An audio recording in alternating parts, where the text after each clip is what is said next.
నిద్ర లేచే ముందు శ్రీహరినామంతో లేవాలి, నిద్రపోయే ముందు శివనామంతో నిద్రపోవాలి. శాస్త్రం ఒక మాట చెప్తుంది, నిద్రని సమాధిగా మార్చుకోవచ్చు. నిద్రపోయే ముందు 11 మార్లు శివనామము, దాన్ని మార్చడానికి ఉండదు ఇహ. ఎందుకంటే లయం చేసేవాడు శివుడు ఒక్కడే. స్వల్పకాలిక లయం అంటే నిద్ర, వేరొక నామం చెప్పడానికి వీల్లేదు. నిద్రపోయే ముందు శివనామమును 11 మాటలు, నిద్ర లేచి కన్ను తెరవగానే ఇంకొక నామం చెప్పడాన్ని శాస్త్రం అంగీకరించదు. నాకు కులదైవం ఒకవేళ శివుడు కావచ్చు, నేను శివ అంటూ నిద్ర లేవకూడదు.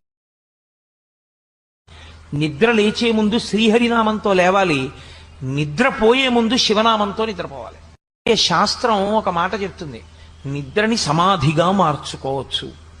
నిద్రపోయే ముందు 11 మార్లు శివనామము, దాన్ని మార్చడానికి ఉండదు ఇహ. ఎందుకంటే లయం చేసేవాడు శివుడు ఒక్కడే. స్వల్పకాలిక లయం అంటే నిద్ర, వేరొక